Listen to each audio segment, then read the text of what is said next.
extrêmement bien. Donc alors aujourd'hui on se retrouve pour une petite vidéo sympa. Donc pour commencer, je voulais vous inviter à rejoindre le Discord. C'est super, on est déjà plus de, voilà, on est 52, donc c'est complètement énorme. Et n'hésitez pas à poser vos questions, etc. Il y aura toujours des gens pour vous répondre et il y a des gens extrêmement compétents.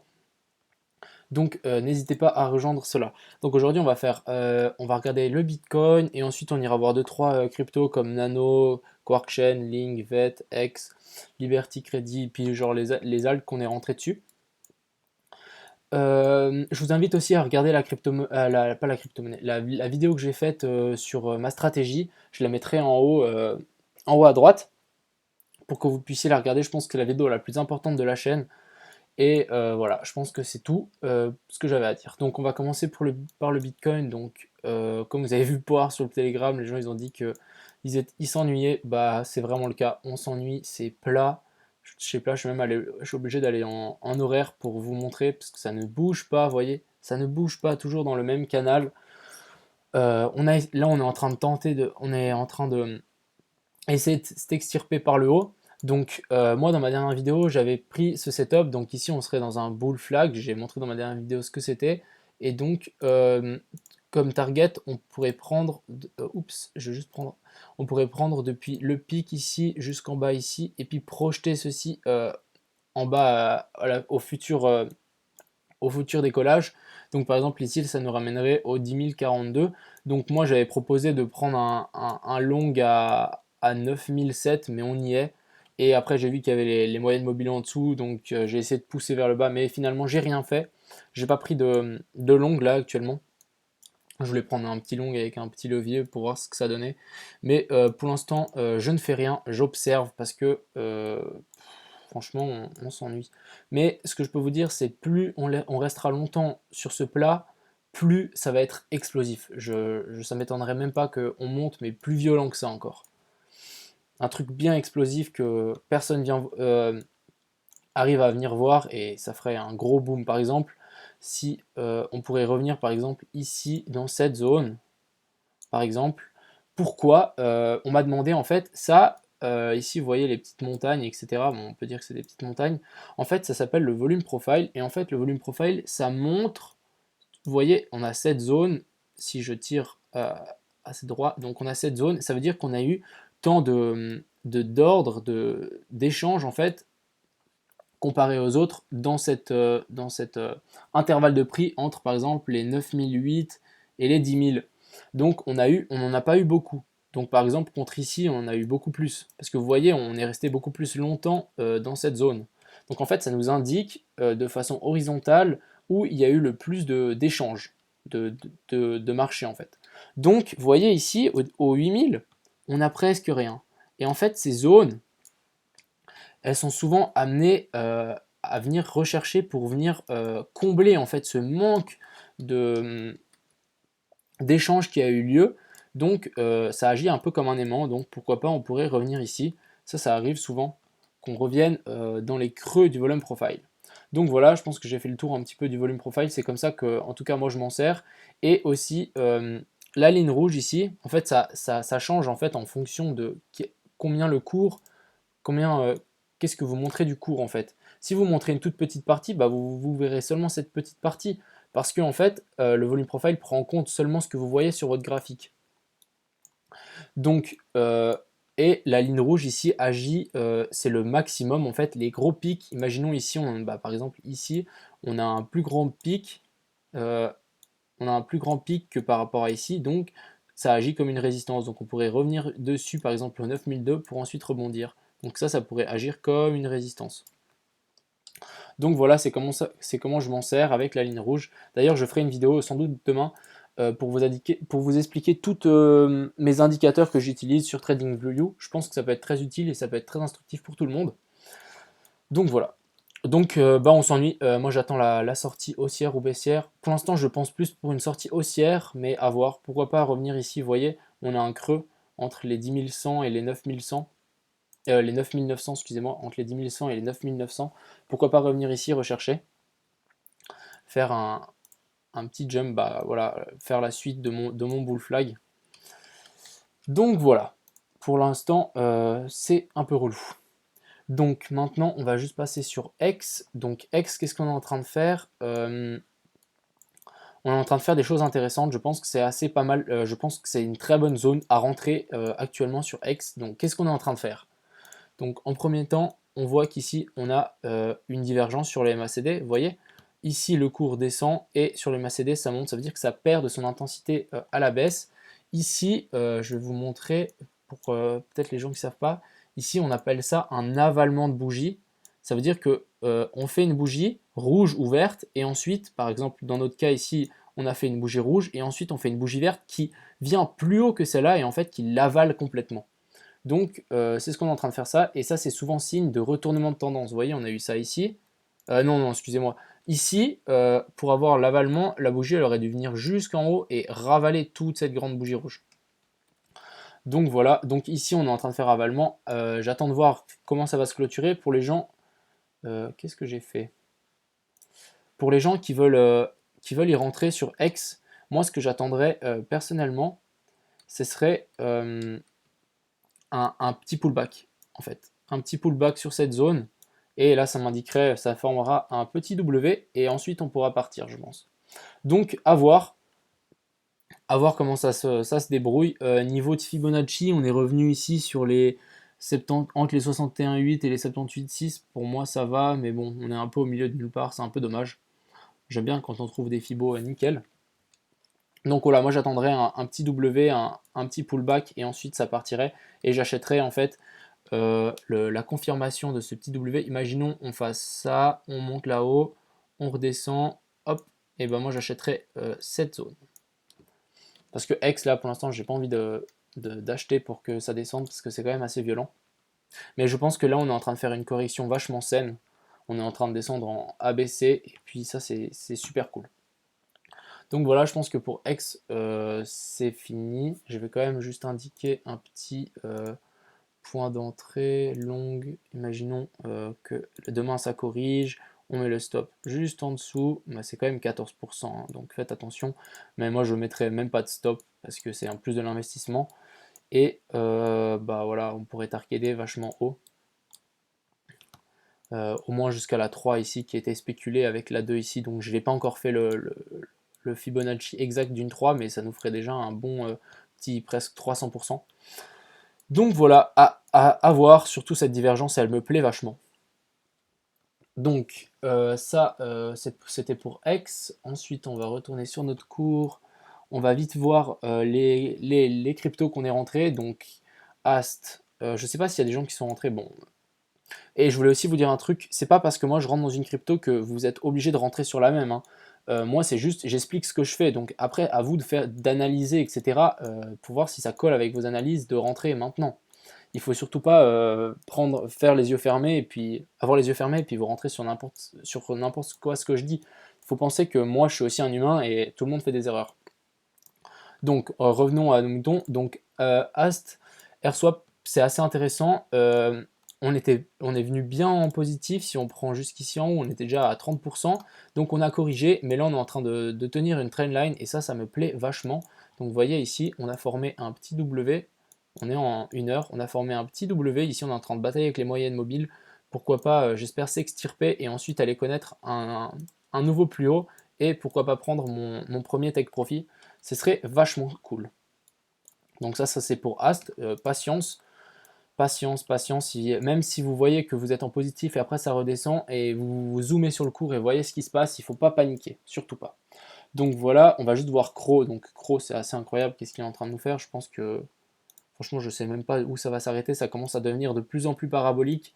À partir du moment où ça va devenir vertical, on va sans doute faire un dead cat band. En fait c'est une certaine... c'est une psychologie de marché, un dead cat band. Je vais vous expliquer comment ça marche. Donc, dead cat band, c'est quand le cours il part paraboliquement de plus en plus, après il devient totalement droit, et ensuite ici il y a des gens qui se disent non, ça va pas aller plus haut, et vu qu'ils ont acheté vachement bas, ils ont une tellement grosse masse de crocs à vendre que ça fait chuter le marché d'un coup parce qu'il n'y a pas assez d'acheteurs pour récupérer toutes leurs cryptos, tous leurs crocs par exemple. Et donc ça revient ici. Ici, les acheteurs, qu'est-ce qu'ils font? Ils reviennent en masse, ils disent ouais, c'est juste un pullback, c'est reparti. Le cours continue à monter. Ici, plein de gens achètent. Ils se disent ouais c'est bon c'est reparti, j'ai acheté un petit pullback. Et bah non, ces mêmes gens ici ont gardé un autre bagage pour refaire un plus haut, par exemple ici. Ici on revient, c'est super simple, vous prenez votre Fibo, pour trouver cette zone, vous prenez votre Fibo et en fait vous la tirez d'un sommet à l'autre. Et souvent les gens font le deuxième top entre les 78,6 et les 61,8. Donc c'est facile. Une fois que vous voyez ce genre de figure, c'est super vertical, on fait un gros crash de 20%, ne vendez pas en bas des 20%, on va rebondir, chercher la zone des 78,6, 61,8 pour ensuite repartir et crasher bien plus bas. Donc tu vois, par exemple, cette technique, je vais l'utiliser pour le Bitcoin quand on sera à 100 000. On va partir paraboliquement, comme ça je vais pouvoir vendre, mais presque au top. Vous voyez, on sera mais à rien du top. Donc pour le Bitcoin, on va prendre paraboliquement, ça va devenir tout droit. Ensuite, on aura le gros dead cat bounce, je vais vendre ici, et après ça pourra cracher tout, tranquillement, et je serai plus dans le train. Et j'aurais été le plus proche du top possible sans être dans l'hasard complet. Donc voilà, j'espère que ça vous a plu, ce petit cours entre guillemets. Donc GVT, Genesis Vision, c'est en train de pump. Putain, ça a fait une méga mèche là. Je vais juste dézoomer peut-être en journalier. Donc on a fait une grosse mèche, on est en positif là, je pense que ça va continuer à pousser dans les jours à venir.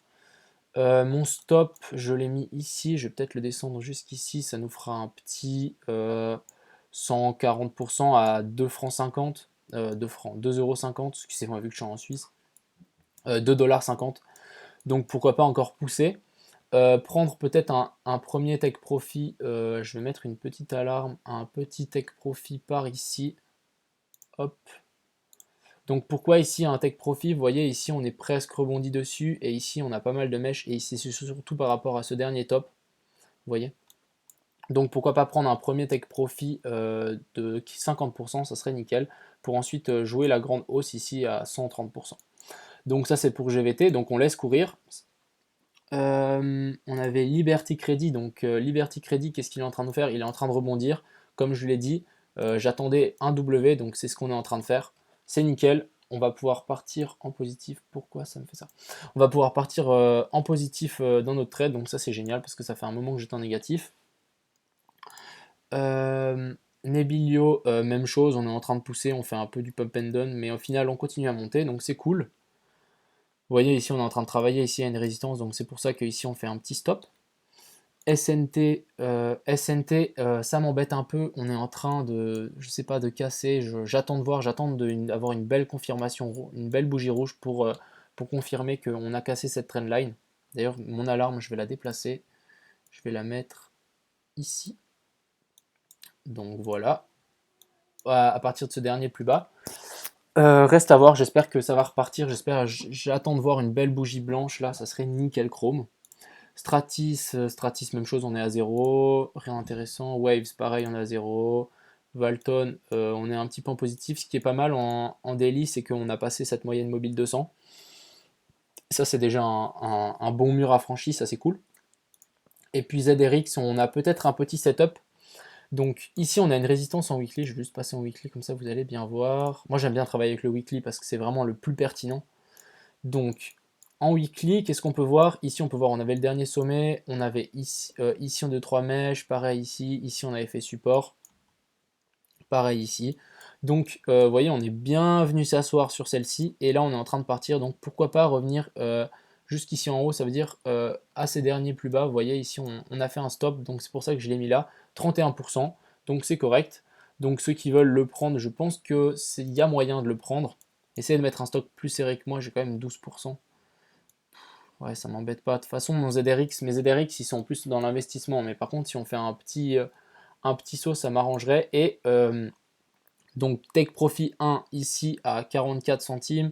Et deuxième take profit, moi je le pousserai jusqu'ici en haut, au deuxième top, au deuxième plus bas ici à 56. Donc voilà, je pense qu'on a fait un petit peu le tour. Ensuite, je voulais aller voir. Non, on va aller dans mes alt 5, top 50. Donc, on avait Nano. Juste aller analyser Nano parce que c'était cool. Si je le retrouve, bien évidemment. Il est où? Je suis aveugle ou quoi? On va juste le taper. Nano. On va prendre celui-là. Donc, Nano. Donc, Nano, qu'est-ce qu'on est en train de nous faire? Il y a quelque chose que vous savez probablement pas, mais en fait, j'adore travailler avec Ishimoku et je le fais pas dans mes vidéos, donc je ne sais pas si ça vous intéresse. Mais donc, Ishimoku, ça nous crée un nuage.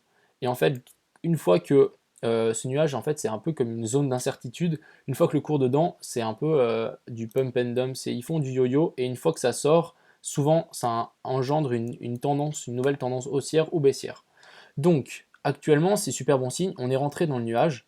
Donc, moi, je m'attendrais à le voir traverser. Donc, ça peut être très intéressant. Et quand le nuage fait des gros aplats, par exemple ici, ici, vous voyez, on a un gros aplat. Ici, pareil. En fait, ça agit comme des résistances. Donc, pourquoi pas déjà revenir sur ce dernier plus haut. Ici, ça nous fera encore un petit 20% facile. Donc, ça peut être sympathique. J'investis pas sur Nano, par exemple. Pourquoi? Parce qu'on n'a pas de divergence de une. Vous voyez, ici, on a fait un nouveau plus bas et ici, on a fait un plus bas. Donc, pour moi, c'est pas très très bon signe. Mais pourquoi pas, ça peut toujours pousser. Donc, ce que je cherche vraiment comme setup, en fait, c'est vraiment faire un sommet plus bas, mais le RSI ou le MACD font un sommet plus haut, un bas plus haut, en fait. Donc voilà, maintenant, je vais juste aller voir Quark Chain. Donc, on va aller dans le top 50. Il me semble qu'il est là. Quark Chain, Quark Chain, Quark Chain. Ah mais non, je suis bête en fait, je les ai tous mis à surveiller. Donc voilà, c'est pour ça que je les trouvais pas. Donc Quark Chain, c'est assez intéressant. On s'est fait super bien repousser, vous voyez, pour l'instant, on s'est fait super bien repousser par cette résistance ici, par cette mèche, et ici cette mèche. Donc on s'est fait super repousser. Si Quark Chain nous donne la chance de revenir sur ici le volume profile plus la résistance de ces derniers sommets, je passerai à l'achat. Donc ça nous ferait un truc du style, si ça veut bien se mettre correctement, un truc du style. Et là on pourrait viser le haut ici, donc ça nous ferait presque un 300% avec un take profit partiel ici. Donc vous voyez jusqu'à la plat du nuage. Ici on reviendrait au dernier plus haut.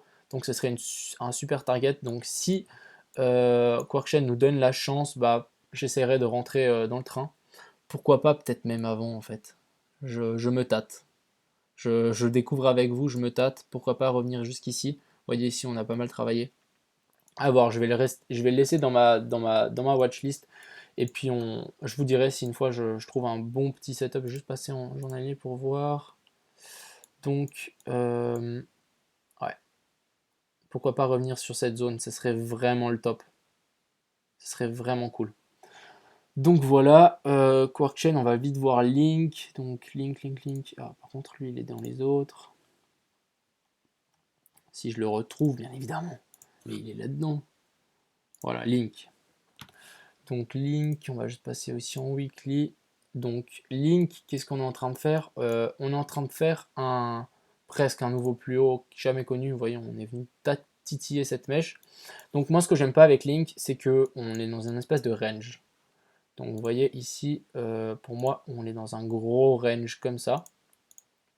Donc ici, c'est plutôt priorité au short et ici plutôt priorité au long. Donc moi, j'attendrai un petit retracement pour pourquoi pas revenir en bas de ce rectangle pour ensuite jouer la nouvelle hausse. Et en fait, un autre truc que j'aime pas, c'est ce bas ici. On a fait un nouveau plus bas avec des mèches dégueu. Et ici, le RSI, on a fait aussi un nouveau plus bas. Sur le MACD, on a fait aussi un nouveau plus bas. Donc pour moi, ça annonce en aucun cas une nouvelle tendance haussière. C'est comme le Bitcoin. Si on passe, si on regarde le Bitcoin en weekly, je déteste ces bas en fait, ici. J'aime pas du tout ça. On fait un nouveau plus bas sur le RSI, un nouveau plus bas sur le MACD et on finit avec des grosses mèches. Et pour moi, on ne peut pas partir sur un bull run avec ça. C'est trop dégueu. Il nous faudrait un bon petit W, revenir ici. Ici, on prendrait position et là, ce serait nickel chrome. Donc pour moi, juste ça, pour moi, c'est pas optimal un bull run. Si on part là-dessus, pour moi, ça serait vraiment pas sain. Donc voilà, je vais vite voir aussi VET, je sais que ça en parle beaucoup, VET qui est en train aussi d'exploser totalement. Donc avec VET, qu'est-ce qu'on a? On est venu casser cette petite trendline, donc ça c'est sympathique. Juste peut-être passer en journalier. Donc en journalier, qu'est-ce qu'on est en train de... non. Je regarde, hein. Donc on va juste peut-être passer en weekly. Donc je pense que c'est intéressant. Donc voilà, ouais, là c'est plus intéressant. Vous voyez, on est venu casser cette grosse résistance de Ishimoku et on est venu refaire un test dessus, étant donné même sur la trendline, et ensuite on est en train de partir. Donc pour moi c'est vachement sain. VET est sain et pourquoi pas vraiment pumper par la suite. Bon, pour l'instant, c'est pas le moment de vendre, on est trop monté malheureusement. Moi, je cherche des coins qui sont plats, vous voyez, comme ici, qui sont plats, et ensuite on joue ça. C'est pour ça que dans mes achats, pour l'instant, ça ne bouge pas. Et une fois que ça va bouger, bah là, ça va partir. Par exemple, comme Genesis Vision, là, c'est en train de partir. Vous voyez, on achète dans le plat, juste avant la montée, et ensuite ça part. Là, on va commencer à avoir des belles grosses bougies rouges. Pas rouges, vertes. Donc voilà, et je voulais aussi voir, bah en fait je crois que c'était tout. Donc j'espère que ça vous a plu. N'hésitez pas surtout à rejoindre le Discord, c'est super cool, il y a plein de gens, et en fait il y a plein de gens compétents qui répondent à toutes vos questions. Je sais qu'il y a plein de novices aussi, donc n'hésitez pas à rejoindre, vous allez apprendre plein de choses. Et du coup voilà, je vais vous laisser, alors demain je ferai une petite vidéo pour montrer tous mes setups, tous les indicateurs que j'utilise sur TradingView, et j'espère que ça vous plaira. Donc voilà, à plus les gars, et une excellente soirée.